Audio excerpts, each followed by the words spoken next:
all of you. And we come to Bible story session 17 this week.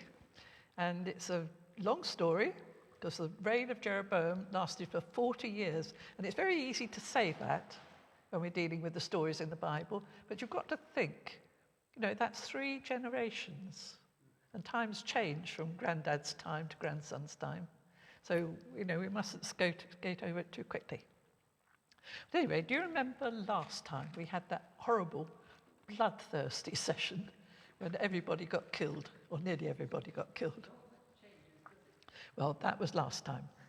This time, you remember that it was King Jehu's coup d'etat, inspired by the prophet Elisha in the name of Yahweh, but it turned out to be a far-reaching bloodbath, eliminating all the members of Ahab and Jezebel's descendants in Israel, and all but one small baby of their family in Judah.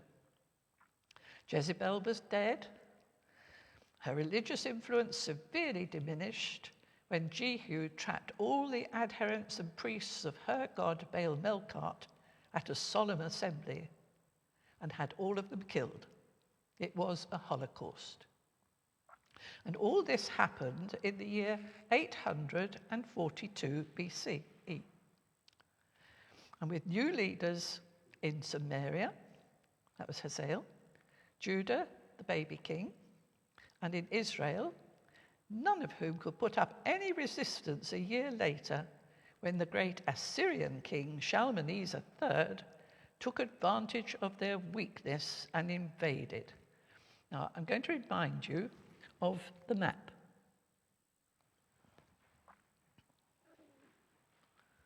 When I can.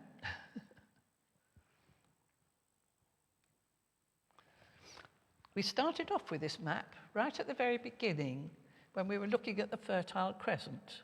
So let me just briefly remind you of what's there. At the bottom right-hand corner, give my north, south, east and west, bottom right-hand corner, you've got the Persian Gulf. And Ur, from which Abraham came, was very close to that estuary. Then they go up northwards through the 2 rivers, through Babylon and its empire, and further north, the river Euphrates takes us round the Fertile Crescent to come down into the coastal strip of Israel and Judah. But the other river, the river Tigris, takes us up northwards. And at the north of what is now Iraq, where Mosul and Erbil are, was the great empire of Assyria, bigger than any empire we've met so far. But it's right up there in the north, and so far we've not heard of anything of it, but we're beginning to now. Their great king Shalmaneser III, who'd expanded that empire so much, was on the march. He took advantage of the weakness of those little kingdoms and invaded.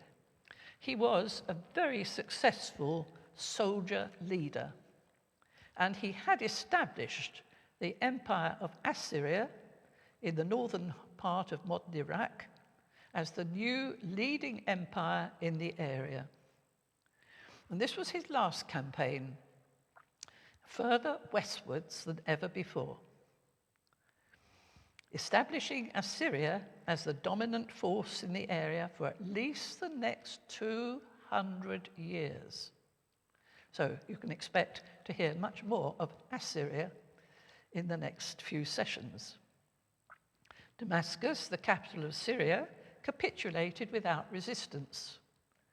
And King Jehu hurried to pay tribute, as we can see in the British Museum in London. And we come to the next slide.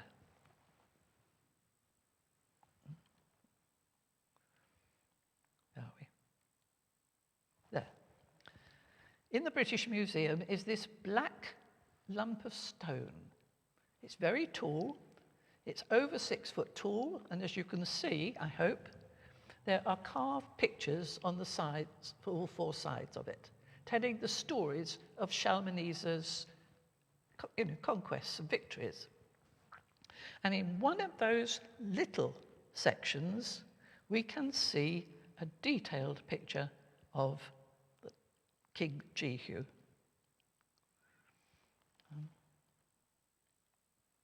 There he is. Look at him groveling. This is what paying tribute meant. A great king, and he was a great warrior, groveling at the foot of a conqueror. The implications of this were immense. I don't know if you remember from the time of King David, the whole policy of conquering meant that your God was stronger than the God of the country you'd conquered. So I always used to say of King David, I am your king and my God is your God. Well, you can see the implications that are going to come. There's King Jehu groveling in front of the great emperor Shalmaneser III. But it did at least establish stability for that area, and there was no further action for the time being. Shalmaneser was old. This was his last campaign, and it turned out that Jehu had indeed bought peace at a price from Assyria. And it lasted for 40 years. 3 generations, remember. I think we've had enough of him.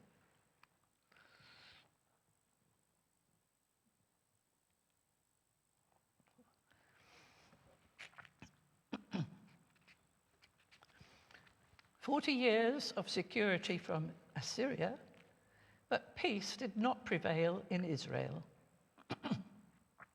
As Shalmaneser triumphantly returned to his capital, Nimrod, Jehu was left to face the consequences of his own political actions at home. He had killed Jezebel, so there's no more friendship or trade with the Phoenician people. He'd killed the king of Judah, so there's no more peace between the north and south. And he was alone, facing hostility from King Hazael in Damascus in Syria, because Hazael took revenge for his capitulation to Assyria by a series of lightning attacks on Israel, which took his forces all down the coast right as far as the Philistines area. And on his way back, he even forced the southern kingdom of Judah to pay tribute to himself. For nearly 40 years then, all these little kingdoms licked their wounds and continued to recover slowly and quietly until King Hazael died in 806. His son Ben-Hadad III was a weakling, thus encouraging the next Assyrian strong king, Adad-nirari III, to come visiting again. And he came a year after Ben-Hadad became king. And this time, even the tiny kingdom of Judah was reduced to a small vassal state of Assyria. Well, enough of politics. What was going on in the religious life in Israel? Well, King Jehu had led a tremendous revival of the Yahweh faith in Israel after his purge of Baalism, and Yahwism came to the fore again, especially in the countryside. It's amazing that it had not been totally extinguished, given the attractive enthusiasm for Baal worship, fertility activities, and the continual concern to raise good harvests each year. But arise it did again, helped by the prevalence in the northern kingdom of the traditions of Moses and the law of Yahweh, the keeping of the Passover amongst the shepherd communities, as well as the annual covenant ceremonies, all kept alive quietly by a group of Yahweh teacher priests, the Levites. They worked in the villages and maintained the village shrines, unlike the great ones like Bethel and Dan and so on. They looked after the village shrines and consequently taught the people, like the vicar with his Sunday school. So the Levites were doing a very good job quietly in the background. Well, certainly their valued stories were told and retold, again endorsing their loyalty to Moses and the Sinai tradition, and sometime about now, possibly in reaction to the influx of Phoenician culture in Jezebel's time, their stories were collected, consciously probably, and eventually written down, giving us what is generally known as the E-code. You've heard about this long before, but now we've reached its writing. The parts of it which now survive were later edited and interwoven into the J-code by the scholars of Jerusalem. And as we've noted ever since we began this whole story. Now, can you remember back to Genesis and chapter 37 in particular, the spectacular chapter where we see the two stories not woven together, but remaining separate. So in the J-code, it was Joseph's coat of many colours that created the tension between him and his brothers. In the E-code, it was his dreams. And likewise, when he was in the pit, the J-code said, of course, he was saved by Judah. And the E-code said Reuben. And then when he was sold off to the traders who took him to Egypt, J-code said that he was sold to the Ishmaelites. The E-code said to the Midianites. And you can just see perfectly how the two stories have been interwoven. But back to the political story. In the second book of Kings, chapters 13 and 14, Israel was still smarting after the 3 attacks from King Hazael of Syria, when he'd taken revenge on Israel for his own defeat by Assyria. And as I've said, when he died, his son Ben-Hadad III was a much weaker man, and he soon lost 3 battles in revenge to Jehu's grandson. So this is tit-tat, backwards and forwards. Well, it meant that King Jehoash of Israel regained his own lost territories again. But rather, this whole story is rather like the story of the 20th century, and the barriers, the frontiers changing between France and Germany, as the years pass by. Well, after all this, Israel's morale began to improve. Judah's fortunes, however, were not so good. After the assassination of 3 of their kings, King Amaziah asserted his power, such as it turned out to be. He was moderately successful at first, down south to the territories of Edom, but then unsuccessfully, he decided to pick a fight with King Jehoash of Israel. Jehoash beat Amaziah soundly. He took Amaziah captive and then captured Jerusalem, which was much more vulnerable now than it had been before the time of David. Jehoash robbed the temple of its gold and its silver riches, and we're told that Amaziah didn't live long after that. But Israel's lot was improving. Morale was rising, and so was trade through its territory. Now, its territory was part of that ancient camel trade route between Europe and Asia from the north, down that coastal strip to Egypt, Ethiopia, and the rest of Africa. A very, very important trading strip there. And as the trading increased, the people grew richer.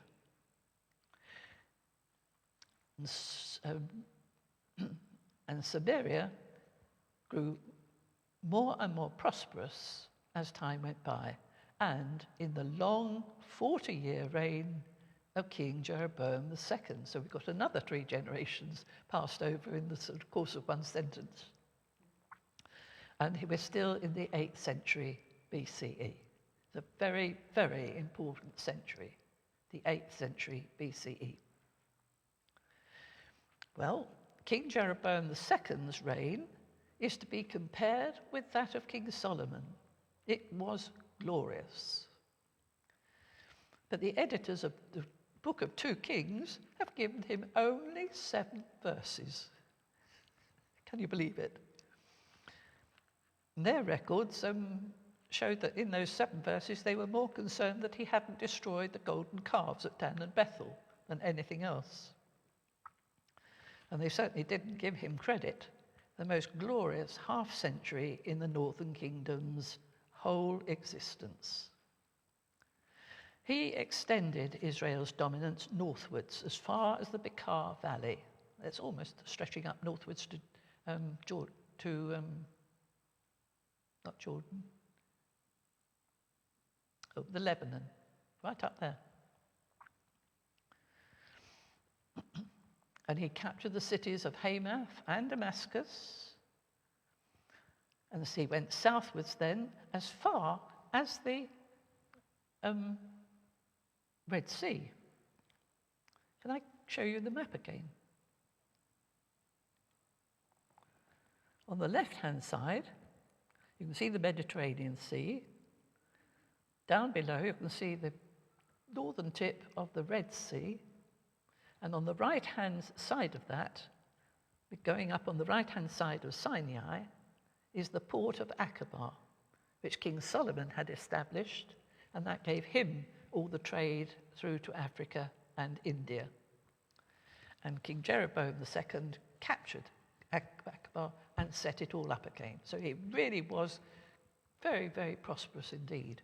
And trade just, well, almost went rampant.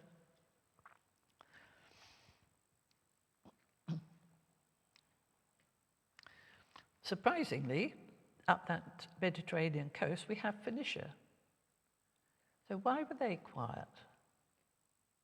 They had no love left for Israel, but they'd lost interest. They were by now sailing the Mediterranean and setting up the city of Carthage in North Africa. So they just lost interest in Israel. Well, peace, trade, and confidence grew, particularly for the rich. The prosperity was a success for those who, they say, dealt in coinage, that is trade. But it didn't improve so much for those who tilled the soil and tended the flocks. As always in human history, and even in modern times, it's the traders who come out on top. Samaria reached its golden years of luxury, populated by the rich, who grew even more idly rich. Forgetting the social concerns at the heart of the law of Yahweh, and excavations at Samaria and Megiddo have given ample evidence of luxury, especially with ivory decorations of walls and furniture, including beds, both day beds and also nighttime beds. Now, poems from the book of Amos give us an insight into the lives of people who spent their time drinking, gambling, indulging sexually with each other, those who had more than one house, a summer house and a winter house. And alas for those, he said, who lie on beds of ivory and lounge on their couches and eat lambs from the flock and calves from the stall, who sing idle songs to the sound of the harp, and like David, improvising on instruments of music, who drank from bowls and anointed themselves with finest oils, but are not grieved over the ruin of Joseph. But before we go any further in our story, let's look at this new style of book. It's a collection mainly of short poems. I'm talking about the book of Amos, of course. And the style of the poetry is in the style of the Psalms. Many of the little poems are couplets, just 2 lines of poetry, sometimes quite independently of what went before and what came after. But the theme of a written couplet in Israel was that the poet said something once and then repeated it in other words. So you've got the message. And when you're singing the Psalms or reading the Psalms, just look and see how each half of a verse says the same thing as each other. It's great fun.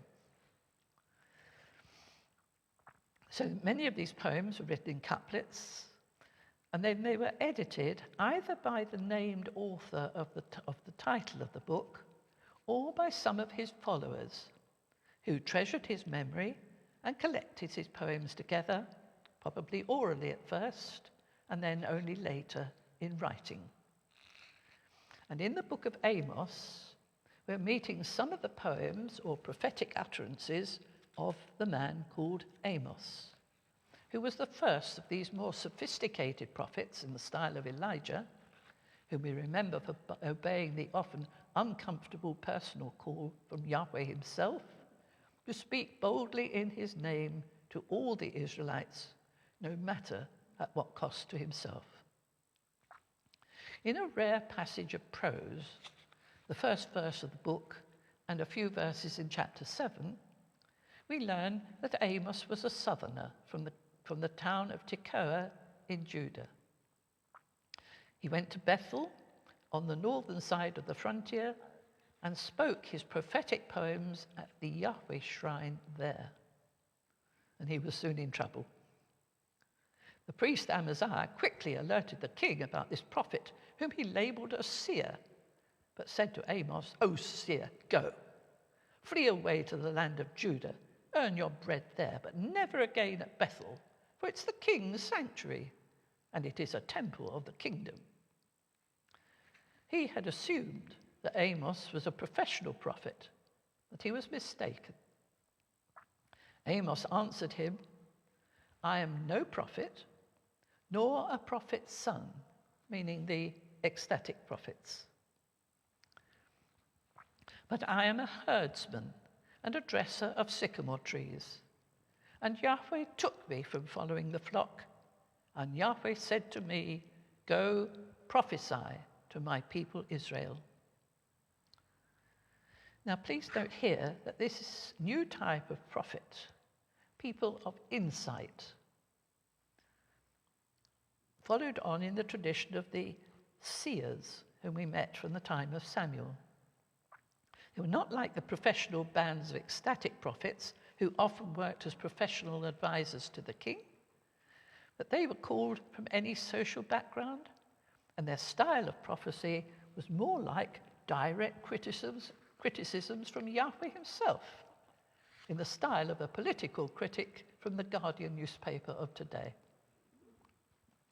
Their poems were usually about the conditions of life and politics they saw around them in their society, and they felt obliged to utter Yahweh's comments on them. In this light, they warned kings and the people of the future consequences of their actions, but in no way in their own time were they foretellers of the future, in the way that Christians have been taught to think of them. So Amos was a shepherd, a man with a solitary life and plenty of time to ponder on the life around him and compare it with the ethical standards of the Mosaic law of Yahweh. Now, we Christians underestimate the role of shepherds in Israel, especially at Christmas. In Israel, they were leaders of society, not humble people who were kept in the background. They were leaders responsible for the welfare of all in keeping the wealth of a sheep, ever since the time of Abraham. He was a great leader of the flock and led the people as well as the sheep.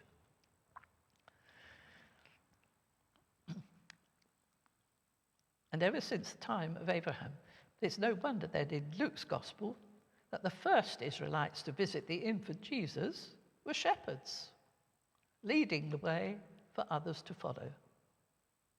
And, we lose the significance of the shepherds at Christmas. Well, Amos the herdsman was no country bumpkin. His hometown in Judah, Tekoa, was very close to the border with the northern kingdom. It had been reinforced and garrisoned by King Rehoboam when the empire had collapsed. It was also one of the towns where the wisdom tradition of education was firmly embedded. And Amos was very much aware of the concerns and current affairs of all the kingdoms in that area. As a prophet, he spoke out and did not hesitate to give Yahweh's opinion of their activities. Nobody minded at first when he condemned Damascus or Gaza or Tyre, Edom, Ammon, and Moab. But when he condemned in like terms for Judah, and then even for Israel, reactions changed. And it's possible that this is what made him cross the border from Judah in order to escape the hiatus he'd caused for himself at home. And Amos, we're told, had 5 visions, maybe describing his reaction to Yahweh's call. Pardon me. In the first, he saw locusts devouring good seed, but he argued, and it came to nothing. In other words, he said no. Secondly, he saw a shower of fire sweeping across the land. He argued again, and it didn't succeed. But in the third vision, he saw a plumb line hanging with which Yahweh would measure and judge his people's behavior. This time, Amos listened and set off for Bethel.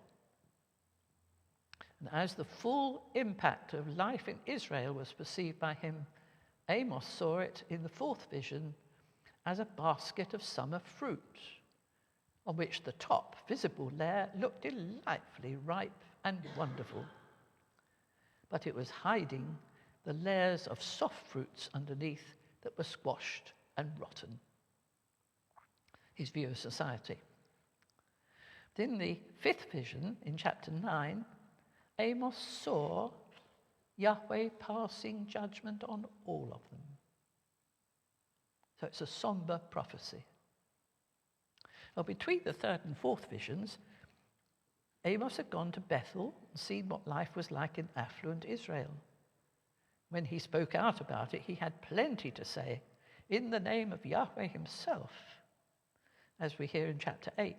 Hear this, you that trample on the needy and bring to ruin the poor of the land, saying, oh, when will the new moon be over so that we can get back to selling the grain? Or the Sabbath day, so we can get back to offering wheat for sale? And through his poems, we can follow the downward spiral of life for the ordinary person. From a community of small, independent, land-owning farmers or market gardeners, taking their goods to market, but now being met by the servants of the rich, searching and bargaining for the cheapest prices. And that, of course, provided them with less money than usual, with which to buy the things they needed to take home, shoes for the children, for example. And as they became poorer, some went bankrupt and saw their land bought up by the rich, for the lowest prices, of course. The few lucky ones became employees of the new owners, and those who became stewards even managed to continue living in their own homes. But the not so lucky became homeless beggars, were then bought as slaves to work on their own former lands for no wages at all, and they had to live in hovels as best they could. Amos thundered. On that day, says Yahweh, I will make the sun go down at noon and darken the earth in broad daylight. I will turn your feasts into mourning and all your songs into lamentations. I will bring sackcloth on all loins, and boldness on every head. I will make it like the mourning for an only son, and the end of it like a bitter day. But the beggars who drifted to the towns would only stand and watch, while the market traders cheated with the scales. They charged incorrect prices. They gave incorrect change. And then they saw people selling their own starving children for the price of a pair of shoes. But that at least guaranteed that their children would be fed by the slave owner. As for justice in the gate where all disputes were held, they were aware that the judges were open to bribes from their wealthy friends. And in response, the judges would carelessly dismiss the case or declare that the claimant was lying and therefore condemning himself. Amos announced in the name of Yahweh, I know how many are your transgressions and how great your sins. You who afflict the righteous, who take a bribe and push aside the needy in the gate. And he told them what Yahweh required. Seek good, not evil, that you may live, and Yahweh, the God of hosts, will be with you. Hate evil and love good, and the God of hosts will be gracious to the remnant of Israel, of Joseph. All this, said Amos, made a mockery of the official worship of Yahweh. And again in the name of Yahweh he spoke, I despise your festivals, and take no delight in your solemn assemblies. Even though you offer me your burnt offerings and grain offerings, I'll not accept them. And the offerings of well-being of your fatted animals I will not look upon. Take away from me the noise of your songs. I'll not listen to the melody of your harps. But let justice roll down like waters, and righteousness like an everlasting stream. Well, it's no wonder that the priest Amaziah reported Amos to the king and told him to go back where he'd come from. And people just didn't know how to react to Amos.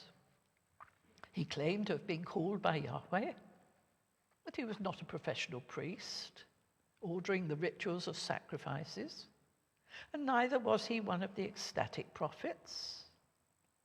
Like all the other major prophets who followed him, that is Hosea, Isaiah, Micah, Jeremiah, Ezekiel, and so on, Amos was a lone voice, scandalizing people with his, or rather Yahweh's, criticisms. It was certainly his warning that Yahweh would enter into judgment against his own people that astonished them and made them want to be rid of such a man as himself. And that is all we know of Amos. He came and went in a very short space of time. All we have left are a few of his oracle poems, now edited and organized by others many years later. It's wonderful, though, that some of his oracles did survive, even after the destruction of the northern kingdom. So were they collected in his hometown, Tekoa, in the south? Well, we just don't know. The keynote of all is the verse in chapter 5:24, as I've already given it to you. Keynote for the whole teaching of Amos about social justice. Let justice roll down like the waters, and righteousness like an everlasting stream. This, for Amos, was the heart of true worship and religion.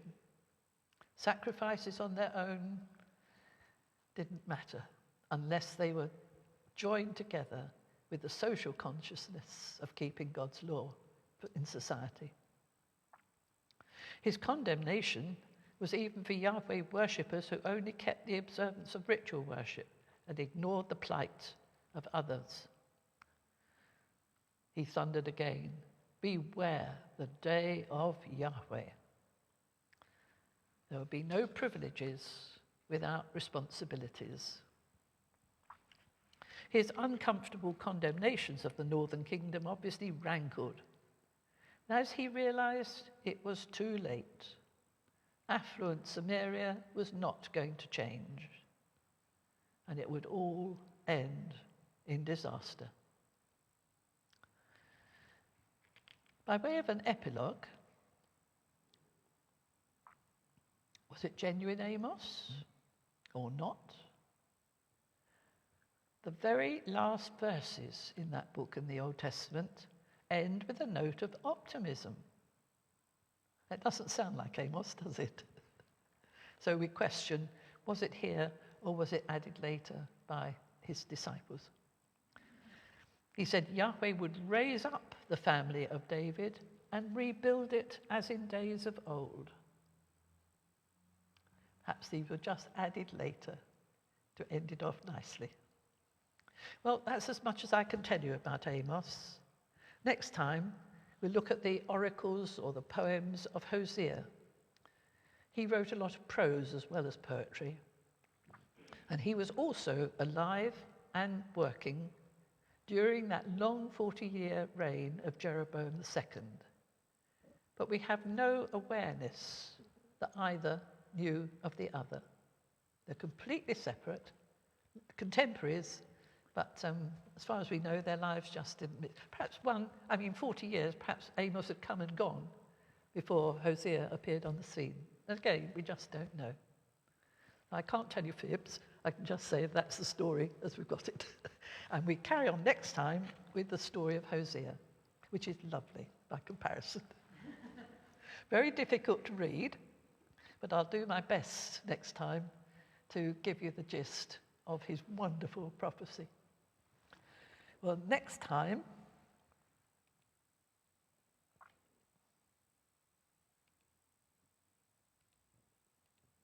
we're not only going to have the story of Hosea's prophecy, but we reach the end of the northern kingdom. Because remember, Assyria had had a taste of what was available on that coast and all the riches of the trade in people. So it wasn't long before they came again. And now I'm afraid I've got to say we have a gap. Many apologies, but we'll try and make up for the gap at the end of this month by doing 3 Sundays on the trot in November. It's going to be a lot for you to keep on coming, particularly as the weather gets colder. But really, I want to try and keep up the momentum as we get to the end of the Northern Kingdom and then go back to the south and see what happened there. And if we can do that, we'll finish on the 4th of December and start again with what came next in the new year. Is that all right with you? Yes, all right then, thank you. And again, if you have any questions, I'll try and answer them. You'll have to come and talk to me. Yeah.